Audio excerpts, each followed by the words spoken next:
Good morning, good afternoon, good evening, wherever you are. Welcome to this first session of the AI and Equality Festival of Ideas. I'm going to start by saying I'm an imposter here because I am not associated with ISSIE, but I'm stepping in to moderate so we can hear from Akkanut properly and about the fantastic work that they're doing. So this session is called From the Ground Up, People's Platforms in Asia. It'll focus on the shift from top-down control to citizen-led platforms, including community-centric data initiatives in India and Southeast Asia as archetypes for bottom-up climate data infrastructure. So the way this is going to work is we're going to start off with some brief introductions from Akkanut and Samir to give a high-level overview of their work, and then we'll dive deeper into some of their projects. And we're going to keep this, informal, conversational, and flowing. And any questions while they're talking, please do stick them in the chat, and I'll keep an eye out on them as much as possible. And so let's get started. So without further ado, Caitlin's already actually introduced Akkanut, but I'm going to pass over to him, and he can give us a 5-minute overview of his work, and before we dive deeper in. So over to you, Akkanut. Thank you, Steph. Thank you for being our moderator for the opening panel in the Festival of Ideas. My name is Akkanut. I based in Bangkok at Chulalongkorn University. I head a research group called Innovation for Social Solidarity and Inclusive Economy in Asia, as Caitlin already introduced. I moved from traditional research to more on action research. Back then, around 8-9 years ago, I saw the phenomena of this new emerged ride-hailing food delivery platform economies, and I saw how it affected traditional workers, but later also platform workers themselves also affected by the platform companies, right? So there are several research that we cooperate with. um, for example, Oxford Internet Institute, who led the Fair Work project and examined how the platform um, kind of oppress their own workers, right? So we are part of the Fair Work network, and there are some other traditional research where, as a researcher, we studies, and as usual, we always end up with the solutions, proposed solutions, policy recommendation, and so on. And there is a point that I think that we should go beyond that line when COVID-19 hit us badly, and we saw that platform, which at the time enjoying people buying food from, because our government not allow people to eat at the restaurant. So the only way to buy food is through the platform, right? So they become more and more orders, but at the same time, they ask more commission from restaurants, from 30% to 35%, and then they pay less to workers, right? And of course, workers are not happy, restaurants are not happy, consumers also not happy, but we have no other choice until I observe the protests of the platform workers in front of the headquarters of the platform companies. The demand for fairer wage and fairer working condition, but seems like platform never respond to them, right? So I think that we should do something rather than study workers and propose policy recommendation. We can do something more. So at that moment, we think that we should try a concept that there are become global movement these days, the movement called platform cooperativism, which try to offer a solution of platform economy by address the root cause of the problem, which is the ownership, right? So we kind of promote workers' own platform, but countries like Thailand, it's not that easy for workers to get together and create a platform and own a platform by themselves. We, as a academia, we have all kind of experts in our university. We have students, right? So that's how I started thinking about, well, why don't we, the university, work together with workers, restaurant owners, and community to create a platform, and instead of the centralized model, which most of the commercial platform do, why don't we do decentralized, make it small, up to the community level, and let the communities mean restaurant owners, workers, and consumers, get together, operate, and run the platform by themselves. So that's how I start create a platform called Tam Sang Tam Song. But later when you start one, you never stop. There are many people approaching us. Domestic workers would like to have their own platform. Motorcycle taxis started to um, demand for the ride hailing only for them, and many more, which from there until now, we working on several projects at the same core value, which is the platforms that own and operates by and make a decision by the users. So that's a short version of what I'm doing here in Bangkok. Thank you very much, Akkanut. That's brilliant. We'll dive deeper into Tamsong shortly. But before that, let's hop over to Samir. Hello, Samir. Thank you so much for joining us today. As Caitlin said, Samir is a research analyst at the Aapti Institute. So if you could give us a quick, 5-minute overview, introduction to yourself, your work, the Aapti Institute, and then, like I said, we can dive a bit deeper later. Yeah, firstly, thank you for having me here. It's a really exciting program, but also this session with Akkanut and Steph. I'm excited for this conversation. A little bit about Aapti Institute. We are a think tank based out of Bangalore in India. Our work looks at the interaction of technology and society and the different facets of that, from like digital public infrastructures to uh, technology and migration, and the different facets of artificial intelligence, whether that's creating responsible AI, but also the labor questions that come with creating AI systems.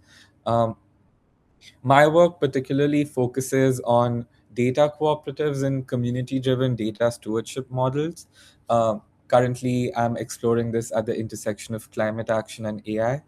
Um, but more importantly, from the work that we've been doing over the last few years, it's trying to understand what are the governance models, and cooperative being one of them, that can be embedded, sustained, and scaled in data driven enterprises to build solidarity economies in the global south. The work that I'll be speaking about today will focus on something that we did over the last year, which looks at how communities, and particularly understanding the role women play in creating and building and sustaining data driven and technological interventions in Southeast Asia and India.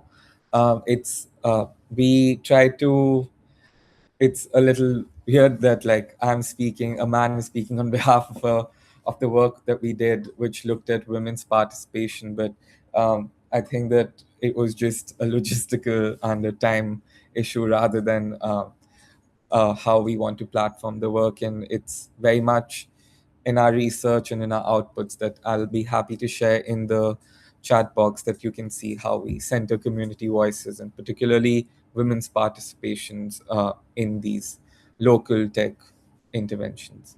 Yeah, looking forward to the conversation.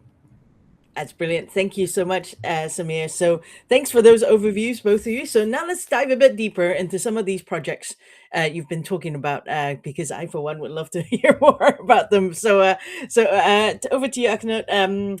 Please tell us a bit more about Tamsun, and especially something quite prominent in your work is this SSE approach, which is social and solidarity economy. Yes, so please tell us a bit more about all that.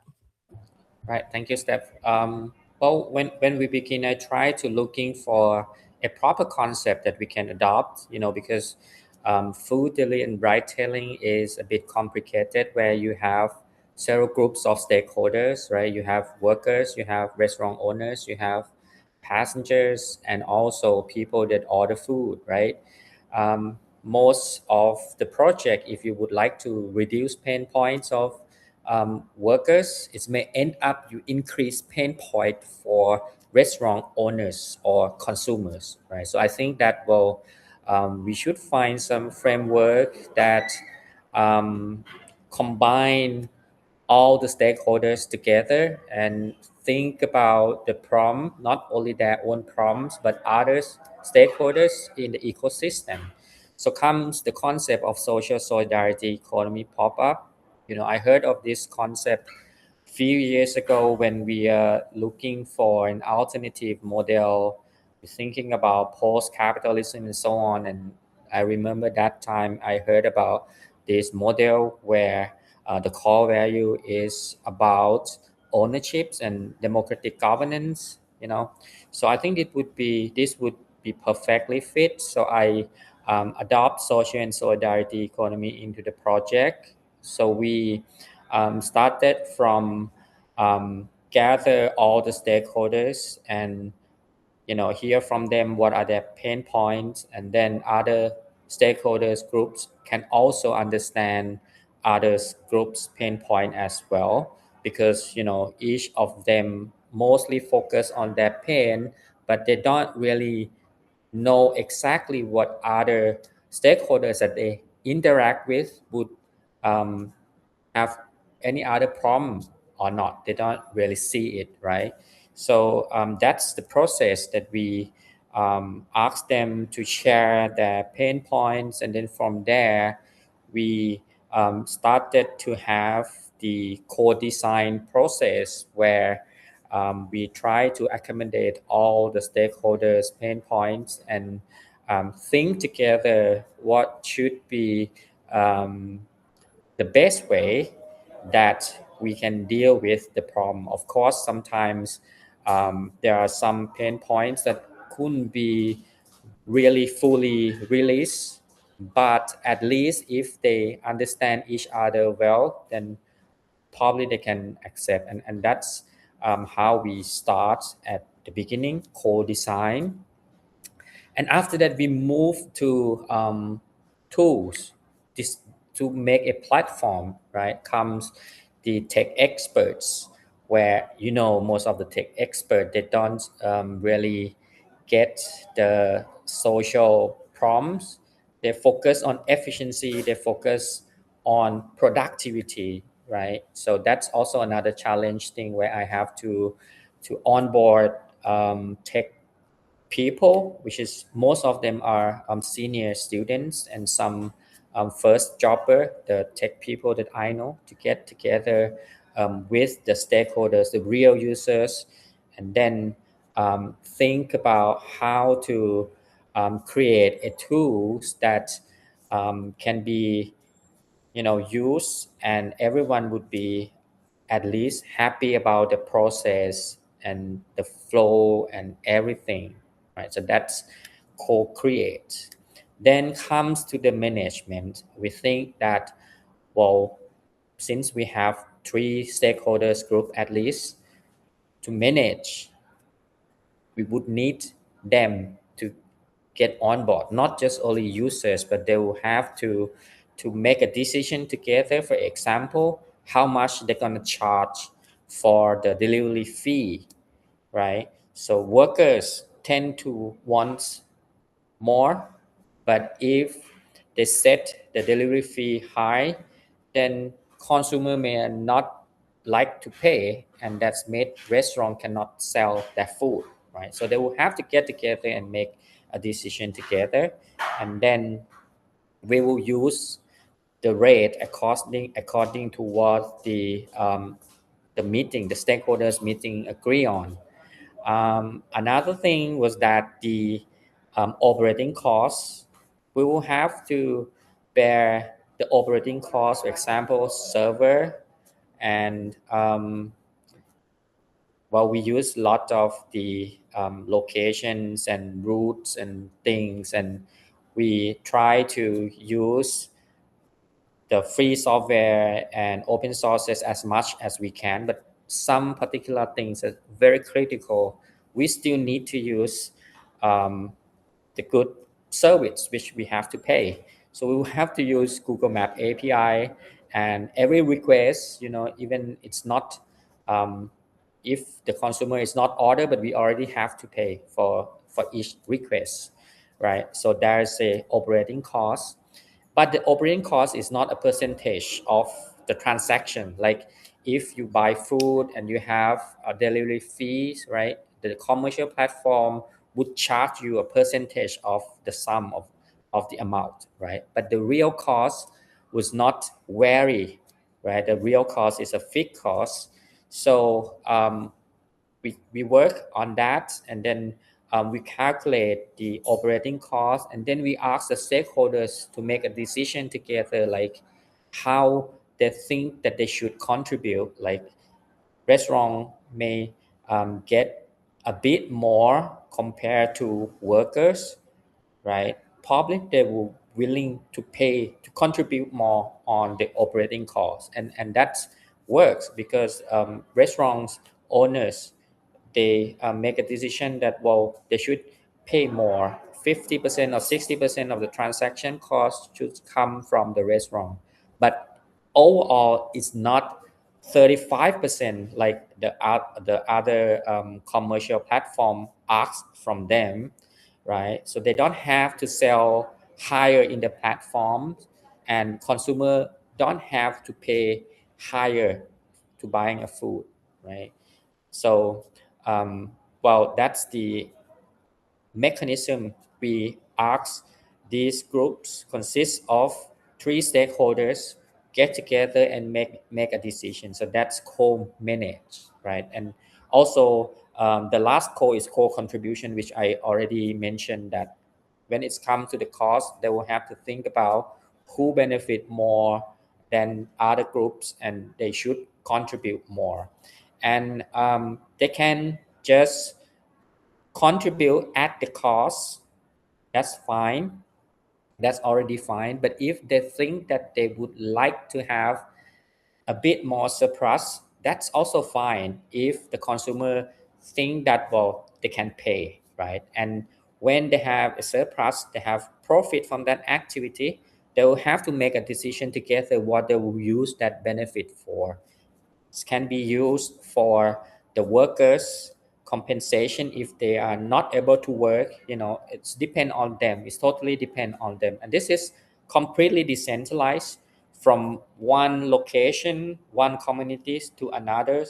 The contribution rates, the delivery fees, that doesn't have to be the same, right? It's depend on each different group. So we have to design the system that can accommodate this kind of logic, right? It's not centralized where when you deploy an app, well, everywhere in Thailand will have to use the same rules. It's not ours. Ours is that it depends on community. If they think this is work for them, we will do it according to what they need. So this is how we start our platform, Tam Sang Tam Song. Yeah. Thank you very much. I guess I have a question for you there around Samsung. Is ultimately you're looking at organizing informal workers into an alternative formal structure to the one that they were interacting with before, albeit with the kind of approach that it's a more community ownership kind of structure, but it's still changing from one formal structure to another formal structure when they are technically classed as informal workers. So what do you think was like the biggest friction point there, in terms of buy-in and collaboration? Was it regulatory recognition for the platform itself, or social protection, or here I've written, cultural resistance to formalizing their livelihoods. If you could talk a bit about that, that'd be great. Yeah, sure. Well, it's not in that sense at all, because for the SSE concept itself, it's nothing about formal or informal, right? It's just ownerships, democratic governance, and benefits over profits, stakeholders over shareholders, and collaboration over confrontation. So that's a very broad concept. And when it comes to our platforms, I luckily we are university in Bangkok, and it's easy for us to get to talk with other authorities, right? So I talked to authorities, and I told them that, well, look at us as a tool. We are not a firm, we are not a company, we just build a tools. And each stakeholders, they have their own economic activities, right? Restaurant sell their food, same. Motorcycle taxi, they send passengers, and then they can also deliver food, right? Passengers and consumers there. There's no formal body, it's just a tool, but they get together informally to make a decision. So they never register as a cooperative or a formal business entity. So we are platform co-op, but by spirit, not by laws. So when it was like that, well, it doesn't have to be a formalization of informality at all. Informal workers still be informal, but well, I would say there is a little bit of formalization, because for workers, they are considered informal workers in a sense that government cannot track and trace their income, right? So we rely on them. If they are going to report their incomes and they are going to pay income tax, that's on them, right? And most of the commercial platform, when you were there, the platform will report to the government how much you earn a month, and then the government can track. But our is not, because we are not the formal business entities.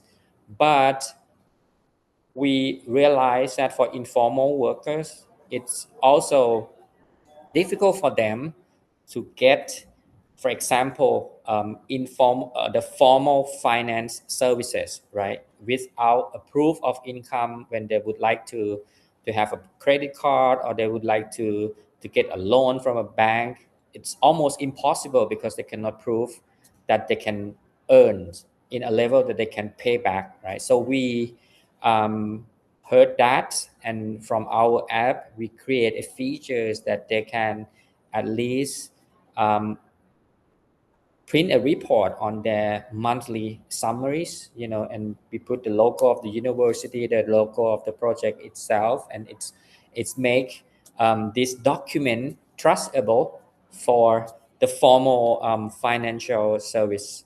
So they are able to get loans from the bank. So I would say that, well, we formalize in that small things, but not in that sense of from being informal workers and now become a workers of the platforms like other commercial platforms. And all authorities that we talk with, they agree that, well, our project, it's different from other commercial platforms in the sense that we are not a business entities. We I would say we exploit the gap, the loophole of the laws, and we stay there.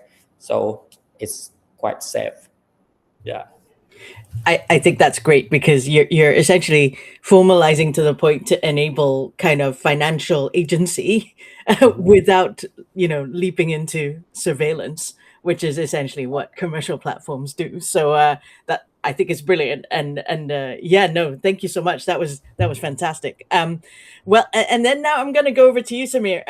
It'd be great to kind of hear about your work at Aapti in a bit more detail, and particularly about the gender data sovereignty for climate action work that you sent through. You put the link in the chat, and this is through the framework of data cooperatives and things. So, and thank you so much for addressing that. You're a man here talking about gender data sovereignty. Yeah. So yeah, no. So please go tell us a bit more. Yeah, happy to. So I think that even though we've used data cooperatives as like one of the key ways of thinking about data stewardship, it's similar to what Akkanut said, that it's much more in spirit rather than in setting up the institution. Because I think in the different contexts that we've worked in, cooperatives take on very different meanings and roles, and how they sit with the state systems always change. So I think for us, what matters is the spirit of cooperatives, which comes in forms of participation and democratic control over our data, which over time has just reduced drastically. So, the work that we did here was very much trying to find these circular loops for data where communities which are collecting the data also benefit from the data directly. And um, I think that we did 4 case studies. One was in India, which was the Kerala Food Platform, which worked with the self-help groups in the region and the cooperative bank, and developed like ways of digital traceability and improving economic planning for indigenous crops. And over here, the self-help groups were one of the key pillars to really set up the Kerala Food Platform, because they had around 46 million members. And so we use that community infrastructure basically. Uh, Not we, but the creators of the Kerala Food Platform used the community infrastructures to really build out the digital layer over it. So it shows how trust uh, and these community networks really form the base for any sort of uh, technological intervention where data is being put inside this ecosystem. We did another one, which was Rare Conservation's Fish Forever, which looked at fishery communities in Indonesia. And it basically aimed to formalize transactions and economies by uh, just consolidating selling and buying data and shifting away from paper and pen. And um, I think even if you just compare these 2 case studies, the data that is collected and the data that is used and by whom, like, it shows all of these different ways in which stakeholders come together. But at the end of the day, it is benefiting whoever is collecting the data. And I think that's something that we wanted to see and show that, like, models like these exist. And even though you won't call them data cooperatives, they still hold those values quite close to them. And I think that the other two that we looked at, one was Open Development Mekong's Women in Water Governance platform. Um, in this case, I think data and the stakeholders took on a very different role, where it was trying to understand and sustain indigenous knowledge systems and river ecologies, and how you can create systems where indigenous data sovereignty can be practiced. And finally, the case we looked at was Mefa Luang's um, climate carbon credit for community forests for sustainability, which helped communities get access to capital upfront for carbon sequestration that they were doing, which feeds into the local enterprises they have. Um, That's great. No, thank you very much. I guess my question on this is, it's great that the model is essentially that the people collecting the data benefit directly from the data, because as we know, that's not the case in most of the world. However, I guess tell me. Sorry, I'm going to go slightly off from the question that I sent through before, but it's how do you gain the trust of the people that is collecting the data, or have we lost Samir there? I think he's back. just. Oh, are you there? Um, yeah, I'm sorry. Oh, My no, no, it's network. okay. Yeah, because it is. I guess Apti had to do a lot of trust building and relationship building to gain that trust, essentially. How do you convince the women that contributing to the structures that you have built, won't expose their vulnerabilities to organizations that would otherwise, do something bad with it or exploit it. I guess you can't just go in there and say, "Oh yeah, no, give us your data and you'll benefit directly from it." I guess there must have been a whole trust building run up to that process. Could you talk a bit about that? Yeah, so I think firstly, Aapti's role was very much spotlighting these use case, like these examples, and showing how you can create data governance models which are more equitable in nature.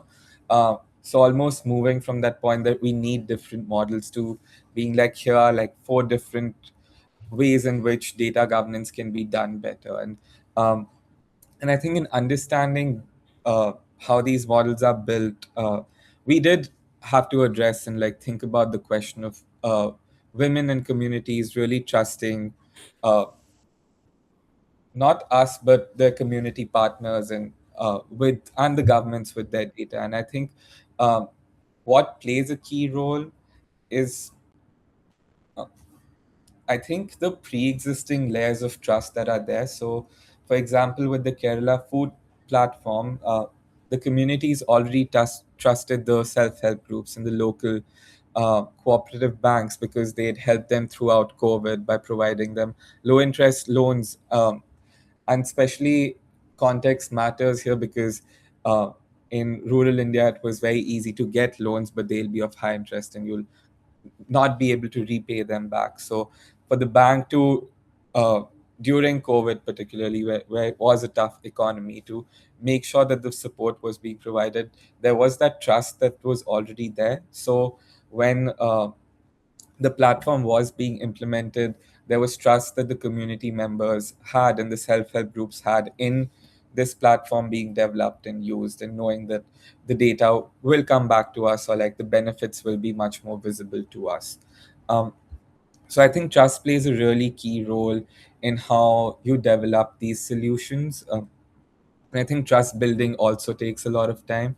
Another example is of the Open Development Mekong's Women in Water Governance platform, where uh, you see all of these discussions happening about how do you want to understand the platform, and almost to the point that Akkanut make, like co-create these platforms with the community. Only then, like, so you're almost creating with the community and not for the community, and that difference plays a key role in how successful any sort of community centered initiative would be, because as soon as the communities don't see the benefits and uh, also don't understand what is happening with their data, is when the transparency moves away. So just ensuring that there's enough transparency and trust even before you think about those digital questions becomes key. um, and I think another aspect is, which we see a lot more with any sort of systems that we interact with, is the idea of consent and how much role that plays in building uh, platforms and data cooperatives, where do we give users the choice of exiting a platform or a cooperative and them having control over their data? And how do you think about those questions more carefully? So it's almost that the trust building evolves over time constantly. As soon as you get more stakeholders, as soon as you scale, the questions around trust change. But I think at the core of any uh, community centered intervention is how much pre existing trust they have in the different stakeholders. And that changes from context to context. I think in some places, the government or like the local government can play a key role, whereas in others, you might see different intermediaries come in who are spending the time and effort to build that connection with the community. Thank you very much. That actually leads into my second question I had for you a bit later on, but we'll dive into this now if that's okay, and then we'll go back to Akkanut, because obviously you mentioned those case studies there, the Kerala Fruit Project, the Women in Water Governance, the Fisheries Project, and the Carbon Credit one. They're obviously all quite different projects, different contexts, different communities, which you alluded to just now, and it's all different. So, I'd love to know what were the kind of key things that perhaps surprised you when when you worked across those projects. Like, did the motivations vary? What was the data they wanted to own? What did they look like in each context? Were there different priorities, different challenges? I love the entire idea, but it'd just be great to know, like, on the ground, what were some of the key findings and challenges. Yeah, that's a great question. And I think it's something that we also had to spend a lot of time with, especially when we had to consolidate our own research and insights. I think it was just understanding how much lived experiences matter when you're trying to create these systems which need and require and build on granular data, that it's almost understanding the life histories of and lived experiences of the community and this in the stakeholders that they engage with. But also, since it's a climate change question, how have they seen the environment change over time? And I think in the Kerala food platform, it was very much um, about, sorry, I think in the Kerala food platform, it became much more about uh, the cooperative bank and its 100-year-old history in the region. For Mayfar Long's work on carbon credits, it became much more about the pre-existing work that they'd done in, sustaining those local enterprises. So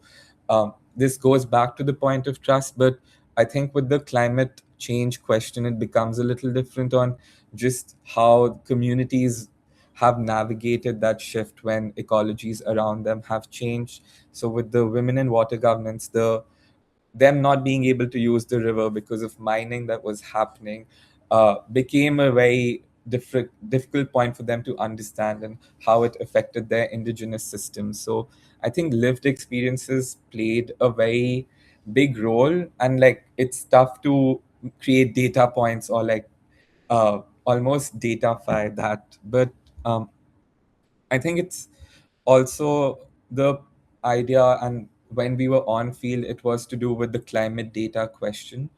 Because climate data, if we go and ask these questions to the communities, it will mean nothing to them. But I think their understanding of climate data varies from place to place and even from geography to geography. And in just the amount of challenges they've seen or ways they've navigated with ecologies comes into play. And um, so yeah, I think different contexts lead to very different understandings of just what data can be and what the technology um, could play a role in instrumentalizing something better for the communities, and what value and benefits even mean. Like, even if we do collect the climate data, we still need to understand what value could look like, and how that value actually returns to the community members. So I think the local context really changed from one place to another, and I think it leads to the need to like really go back and think about, like, when we start asking questions of scale and sustainability, like how do we keep like these uh, nuances in check? Because I think with um, any sort of big tech model that's going to try and create similar interventions, it will not have those accuracies or those nuances that the communities need, uh, and that will not be considered climate data for them. Because even the uh, even the platforms that we heard communities used and which they weren't happy with were often just not accurate enough or did not understand the landscape or geography more. So I think the granularity of information that you get, and I think it changes a lot from one place to another. No, that's great, and obviously, AI is spoken about as the great, homogenizing engine, where all nuance is lost and all relevance is kind of regress to the mean essentially. So, but no, that's brilliant. Thank you so much, Samir. Now we're gonna jump back to Akkanut. Please, you yeah, in your bio, you talk about your Thai economap project. I guess it would be fantastic if you could just tell us a bit more about it. Over to you. Thank you, Steph. But if you don't mind, I would like to talk a little bit more about trust issue in my own project. I think Absolutely. it's worth mentioning that when we start the project, stakeholders, they are not trust each other even though they are in the same community. But we university, we bear a social capital. So when people that help initiate the project is not people in the community, they tend to trust us more than stakeholders in the community. But later, I got a situation where when we have a very first stakeholders meeting, and one of the participants from the restaurants group stand up and told me that, well, this seems a good project, but I guarantee it's going to fail, and it's going to fail fast. You know why? Because those motorcycle taxi, the riders, the workers, they are not very reliable. They charge me the same distance differently every day, and I was shocked, and I think, wow, the project is going to end now, maybe. But motorcycle taxi stand up and said, yes, what you mentioned is really correct, and we noticed that. And then he turned his face back to his group, and started to argue among themselves, and then turned back and said, well, we know the situation, we know that we are not very good back then, but now we realize that we are losing our job, losing our customers to the platform workers, the commercial one. So we think this is a time for us to get together and to make it, to recall the standard back.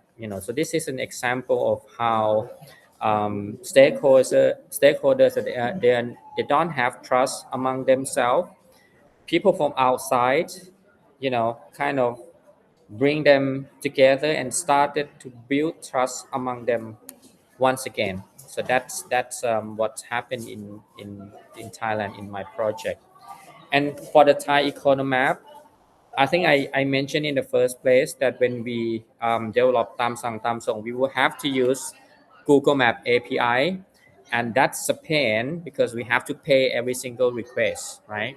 We collect data, we collect locations of restaurants, and we think that, well, we use it in our own platform, and it would be better if we can share it to back to the community. So we started to think about, hey, why don't we create a similar to Google Map, but it's nicer, it's more cool.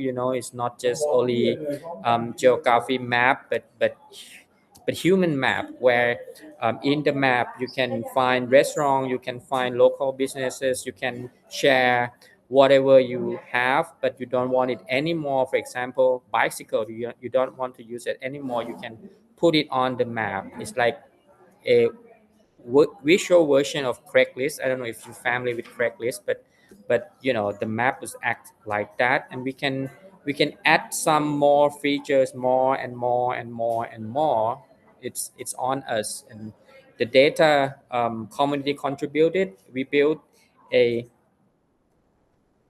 the admin system where we can assign people in the community to validate the data that people in the community put in. So it's basically co-contribute and co-manage.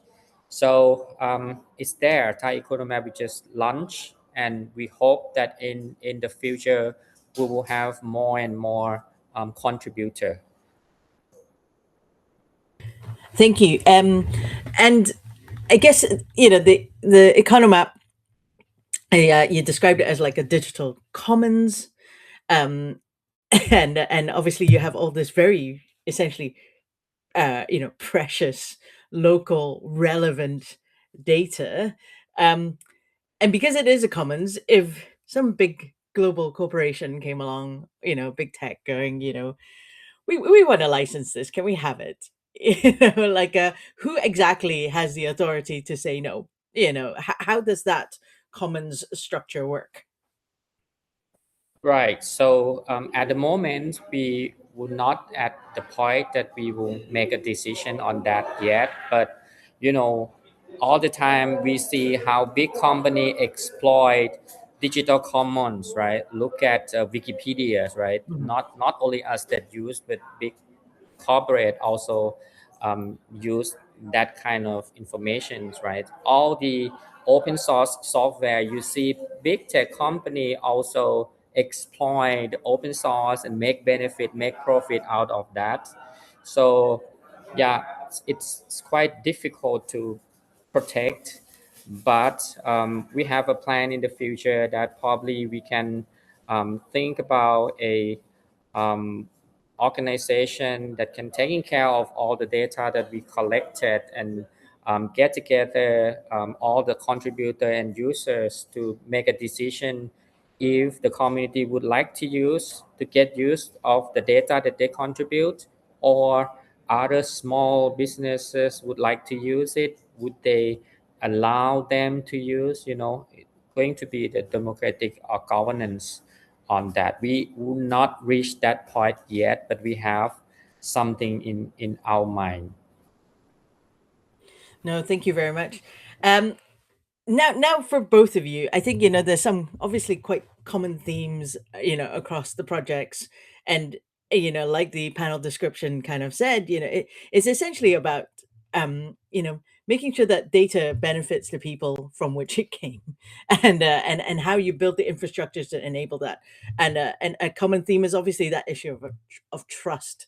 And I love what you said there, Agnew, like, although the university has the social capital and that earned trust, um it doesn't necessarily mean that inter-stakeholder that trust exists. And I assume that would be the same with you, Samir, when you're going into communities that I imagine Aapti has built trust over years, but if you're working with multiple communities, that trust might not be there. And it's like, and I've always said that trust is something that is earned. It is not to be freely given, and is not to be expected. And lots of organizations and universities as well do are quite guilty of this, that go into these kind of community settings expecting people to trust them. But no one owes anyone their trust. It has to be earned.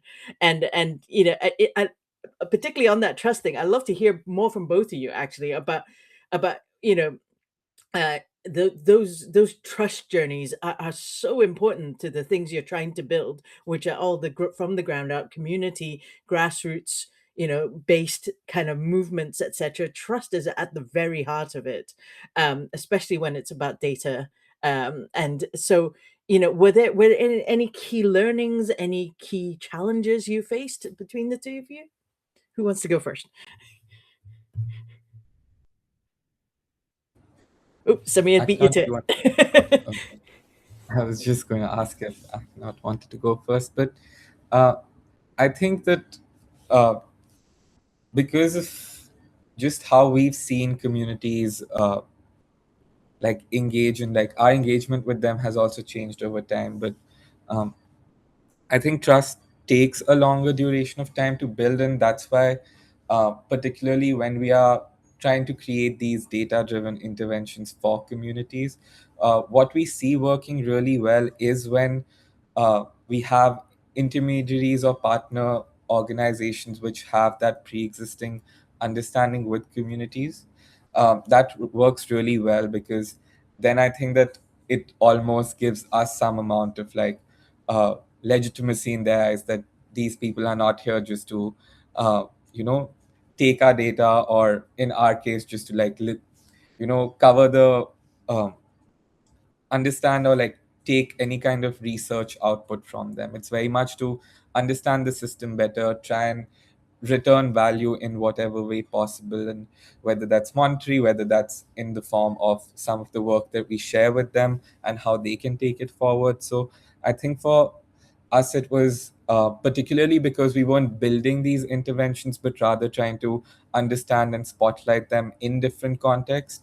It very much, from what we saw, it was the intermediaries on the ground who had an understanding, and uh, often going through them helped us be successful in what we were trying to achieve, but also from what we heard of the organizations and partners that were trying to build out these digital systems. And um, I think from the fisheries example that I mentioned, it was what we saw in the field was really interesting because it was very much, it came down to one local municipal leader who the community trusted and who wanted to do the work in collaboration with Rare.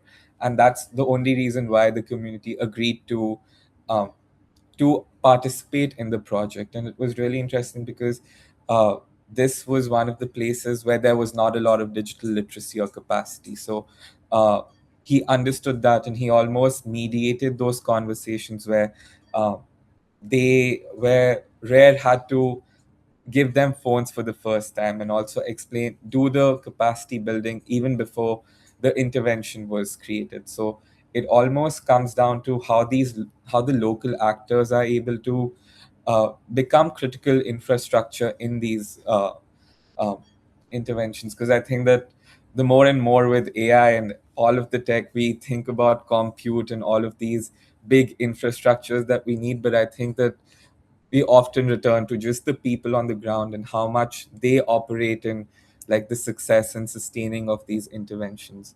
So I think trust for us and how we saw it played out was very much at the most local level, and what those relationships looked like and how they could benefit uh, better deployment of the community, but also a more equitable digital capacity building. Because once the communities feel more comfortable in the learning and the literacy aspects, then they also know how they can use it further, which shifts beyond just what the intervention is trying to do. So, uh, yeah, I think the context plays a very critical role, and just the stakeholders that are involved in this. Because I think that something that we've also seen in the work that we've done on data cooperatives, that when we try and visualize it, we just have like one intermediary body, but that intermediary body is so much more complicated than just one person being there. It's all of these different local networks will become critical in uh, a successful experiment or intervention being made. Yeah. Thank you very much. Over to you, Akkanut. Yes, and for me, I would say trust is a key essential element for social solidarity economy, and of course our project. Without trust, we cannot operate our project, you know. And trust is so beautiful in a sense that when we look at the commercial system, especially the payment system of the platform economy, is built on the assumption that people don't trust each others, right? You have to have your credit card there, and then the platform will take some certain amount of your account, deduct first, and then give you a service, right? And because of that, there are lots of texts to do. There are lots of costs on that, just only that, you know. But our system is operate on trust, so we have to build trust first. So that's why at the very beginning we will have to have a series of meetings for each stakeholder groups, and then a series of meetings with all the stakeholders get together to build trust. And when they have trust, our system, we don't have payment system. It's really relying on cash. So when order came, the restaurant are willing to prepare the food, and the workers, the delivery guys, will go to the restaurant and pay cash, their cash, to the restaurant, and then they get the food and then delivery and get cash from consumers.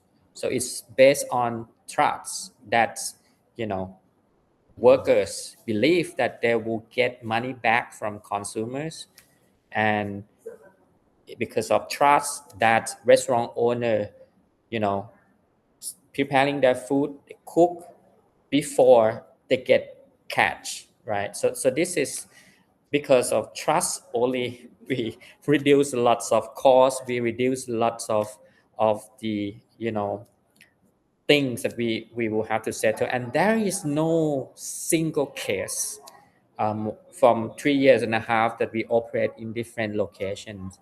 it, there is no single case that consumers order and not paying, or the restaurant, you know, make a food, but there is no one take the food, right? So it's a small community that trust each others, and it make things easier when they have trust among stakeholders. So I would say our project is impossible without trust, and you really, you know, pinpoint a key essential things in both case studies, myself and Samir.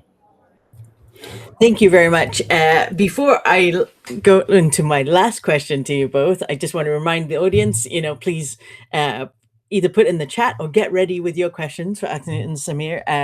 So my last question to the two of you is thank you so much for talking about, all your projects, which are incredible. And but they are deeply contextual. They're deeply, kind of relevant to the location and the communities in which they operate. And and in tech, and especially in academia, I can't even say this word, replicability, is something that researchers strive for and companies strive for. But I'm not even sure this is the type of right goal for building these kind of bottom up data and power infrastructures. So how do we advocate for frameworks of principles that lets every community build something entirely unique that is specific for them? Or is such a framework just not possible? Are there kind of key principles we need to go in with, but have an open mind about the potential, uh, structure you have to build around these principles? Over to Samir.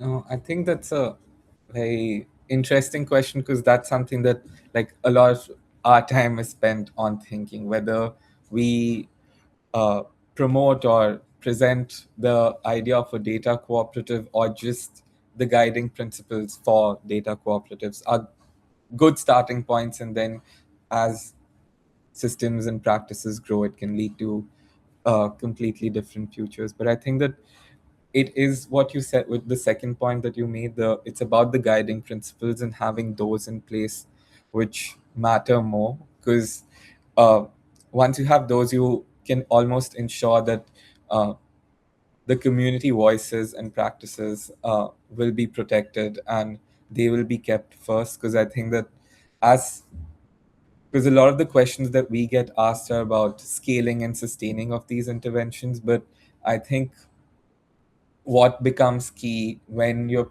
possibly what a time like this shows is that it's becoming more and more difficult to create such systems. It is very much how do you still hold those guiding principles like forward, and if you're not able to hold them forward, what does that show about the system at large that you're trying to engage with? And so I think it does come down to what the guiding principles are, whether that's participation um,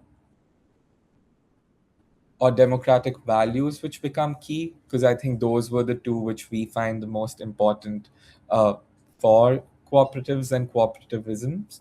But I think the second point, and I think Akkanut is much better placed at making that point, it is the idea of just experimenting more and more, because we are not at a point where we've found the answer, but we know that there will be different answers. So how do we really try and see what cooperatives and the different models of solidarity economy look like on the ground, and what are the learnings that emerge so that we can build them better over time? Because I think it's a very difficult area to be in right now, especially with how technology and the systems around AI are growing, both in what they are doing to users but also communities. So it is more important to just think about the principles and almost showcase and present places where we see it work. And even though it's not working in the long run, but I think just the interest of the community shows that we all want a better system at the end of the day that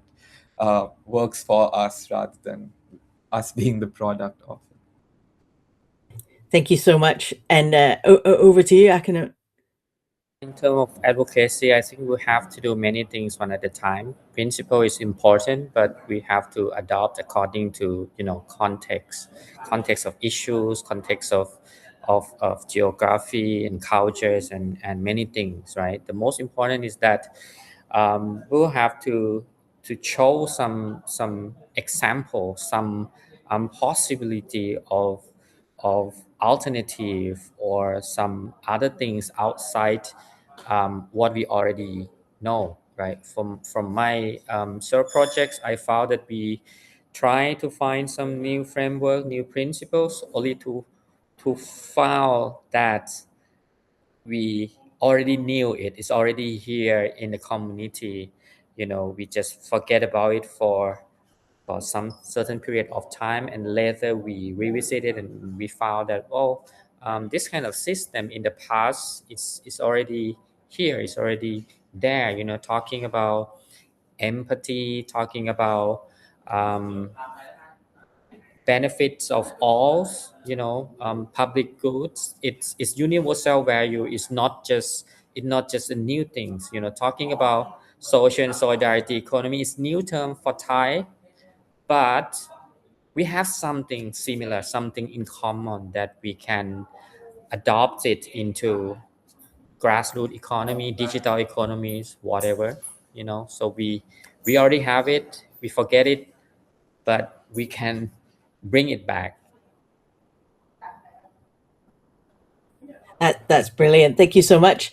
I have a question that's in the chat, and they're happy for me to read it out. So they're really interested in hearing more about the democratic values needed and community variations in the different projects. Who'd like to go first on that one? Okay, I'm going to assign someone now. Samir, you're going to go.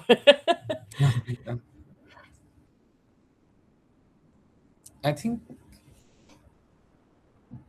the democratic values, especially when we think about community-led interventions, it works in two ways, right? One is on the technological side, on having better control over the data and ensuring that uh, knowing where the data is going, right? Like if it's just going to a state system or a local government, it's okay. But from there, where it goes, is that something the community knows about? And that kind of transparency uh, and almost the conversations around that are critical when we look at democratic values for the digital aspect. But at the same time, it's also what are the community dynamics like, and how do you address those and ensure that those biases and those power dynamics don't translate within uh, uh, don't translate into the digital systems as well. So it's almost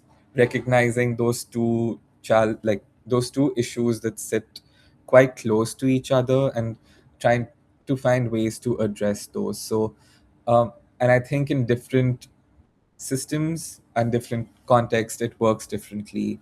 So for example, in India we have a very strong self-help group system which is led by women, and women can create their own enterprises. They get access to better financial support, and to use those systems to create a food platform just ensured that these systems had the democratic principles and values of equity inbuilt into them. So when you move to the next step, which is a digital layer, you know that there will be enough control and enough understanding of what uh, the harms and both the benefits could be. Whereas in the example of fisheries in Indonesia, we couldn't look at just the whole community where that there will be gender dynamics and power dynamics involved. So it was very much finding their local systems and their local networks, which aligned a little bit more or ensured that the most marginalized voices were heard or recognized in. So over there, one of the ways in which data was being used was for getting better insurance access. So um, and that data can also help in creating more of the paramedic insurance that will be needed more and more once you see the rise of climate change and when communities and fisher folk will be at risk. So um, it's almost finding those uh, groups and those community infrastructures which align with certain democratic values or values that you would prioritize in building those digital layers and functions. Um, so I think that's how I would look at it. And I think that in the different examples, it changes and evolves as well. So for the example on the Women in Water Governance platform, over there, initially, the way that they ensured that all the voices were heard and the community members felt recognized. It was starting by uh, doing stakeholder consultations only with women in the room. And once they felt comfortable with how the conversations were going, then they discussed whether men should be allowed in this forum and whether we want them to participate. And uh, so to create almost those checks and balances at different points at the local level and both the technological space but also the physical spaces becomes key. And it again, it's so context dependent. It also shows how trust can be built over time but also at the same time how fragile it can be in different scenarios. 100%. Thank you so much. Over to you, Akkanut, to add to that. I'm quite agree with what Samir just talked, and I think democratic value should be a standard on any activities, including economic activities. This is the first thing that we address when we have the stakeholders meeting, that we will go according to the social and solidarity economy, democratic governance, because, well, it's it's already acceptable for the politics, one man one vote, right? But when we talk about economics, we didn't really run like that, right? People, for example, the normal business setting, people who have bigger share has a louder voice than others, right? It's never one man one vote in economic system. But when it comes to platform economies and the new emerged economy, you will see that there is more and more control manipulated by people who got all the data, right? And we cannot just let go. We cannot just let it happen. We will have to do something, and we will have to put democratic value in the central of our economic activities. And I think that should be a minimum standard for countries like us, where we really believe in equality. We really believe in you know ethics and so on. So democracy was the necessary value in every aspect as a minimum. Thank you so much. So we're heading to the end. Oh, I think we have someone asking a question here. While they type, I'm going to just sum up some of the key things I took away from this. Thank you so much to both of you for telling us about all these fantastic projects. I love what you said, Akane. I typed that down. Universal value is not just in new things. By God, that's a wonderful message to just tell everybody, really. And I think the very crux of this conversation around all these projects and stuff is that the social before technical always, and that's a key principle to kind of go into all of this. Before I oh, hold on, there's a final message. So before I ask you guys for closing thoughts, I'm just going to quickly squeeze this one in. There's tremendous pressure from funders, governments on things needed to scale, but it is clear here that local and context are most important. That said, we often talk about things being primed to replicate and localize. So this links back to my question about this need for to replicate and scale things. So, you know, so of the amazing projects mentioned here, Okay. So which of these projects do you think are prime for replication? Or do you think none of them are? Because we shouldn't replicate any of these as is. Yeah. Let me respond to this question first. When we talk about scale, right? The startup paradigm think about scale up, but us, social solidarity economy, we don't really focus on that kind of scale.